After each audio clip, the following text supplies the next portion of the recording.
क्या middle east की geopolitics में एक सबसे बड़ा और अनएक्सपेक्टेड भूचाल आने वाला है? क्या सऊदी अरेबिया, पाकिस्तान और टर्की के नए सिक्योरिटी अलायंस में अब तेहरान की भी एंट्री होने वाली है? सवाल बहुत बड़े हैं और खबरें भी उतनी ही चौंकाने वाली हैं।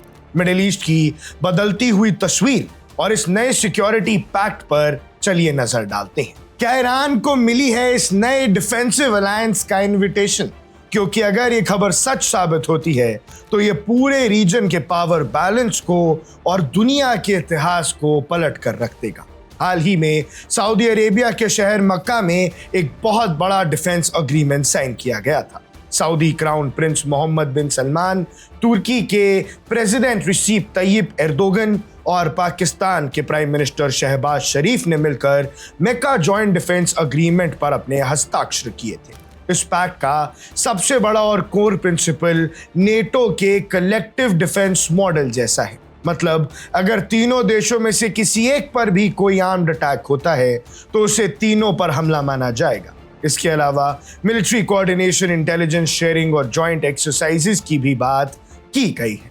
लेकिन अब जो सबसे बड़ी अपडेट सामने आ रही है वो ये है कि ईरान को इस मक्का डिफेंस पैक्ट में शामिल होने के लिए इनविटेशन मिल चुका है। ये दावा किसी और ने नहीं बल्कि ईरान की पार्लियामेंट लिंक न्यूज एजेंसी खने मिलात के हेड मेहदी रहमी ने अल मयादीन को दी गई इंटरव्यू में किया है। उनका साफ कहना है कि तेहरान को इनविटेशन मिल चुका है और फिलहाल इस पूरे मामले पर गंभीरता से विचार किया जा रहा है।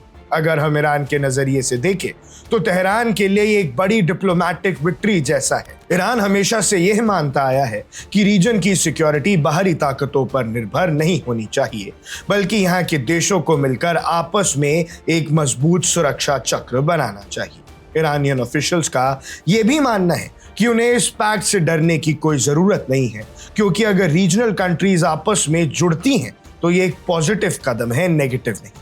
तेहरान के लिए केवल एक अलायंस नहीं है बल्कि सालों से चली आ रही दूरियों को मिटाने और एक नया रीजनल सिक्योरिटी फ्रेमवर्क खड़ा करने का सुनहरा मौका भी बन सकता है। आपको पता ही होगा कि ईरान और सऊदी अरेबिया के बीच में जो मतमुटाव हैं वो कई सालों से चल रहे हैं। लेकिन दर्शकों, इस खबर का एक दूसरा पहलू भी है जिसे नजरअंदाज नहीं किया जा सकता।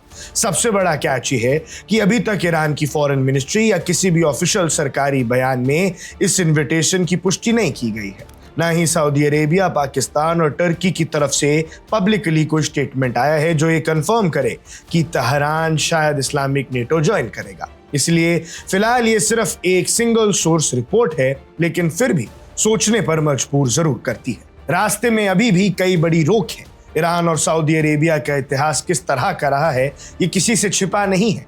वहीं टर्की और पाकिस्तान के रिश्ते भी तेहरान के साथ स्ट्रैटेजिक कॉम्प्लेक्सिटी से भरे हुए हैं। कुछ अनवेरिफाइड रिपोर्ट्स में तो यहाँ तक कहा गया है कि अगर ईरान इस पैक्ट में आता है तो वो सऊदी जमीन या एयर स्पेस के अमेरिकन मिलिट्री यूज पर कड़ी शर्तें या पाबंदियां लगाने की मांग कर सकता है। हालांकि इस बात का ऑफिशियल सबूत तो नहीं है, लेकिन अगर इस्लामिक नेटो में ईरान जुड़ जाता है तो ये वेस्टर्न अलाइज के लिए बहुत बड़ा झटका होगा। अगर आने वाले समय में ये खबर सच साबित होती है और ईरान इस पैक्ट का हिस्सा बन जाता है तो इसका परिणाम बेहद खतरनाक होगा। जो पैक्ट शुरू में सिर्फ 3 देशों तक सीमित था वो एक बहुत बड़े रीजनल सिक्योरिटी ब्लॉक में बदल जाएगा, जहां आमतौर पर एक दूसरे के खिलाफ खड़े रहने वाले देश एक ही प्लेटफॉर्म पर मुस्लिम यूनिटी लेकर आएंगे और दुनिया को अपने सामने झुकने पर मजबूर करेंगे।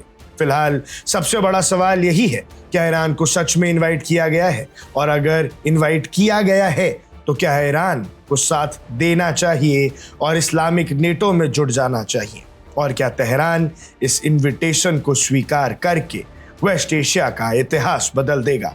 जवाब के लिए हमें थोड़ा और इंतजार करना होगा, जब तक इन देशों की तरफ से ऑफिशियल मोहर नहीं लगती। लेकिन एक बात बिल्कुल साफ है कि बातचीत हो रही है और बहुत जल्द हो सकता है ये बात सामने आ जाए कि ईरान इस्लामिक नेटो से जुड़ गया है और इस एक खबर से पूरी दुनिया की जियोपॉलिटिक्स बदल जाएगी।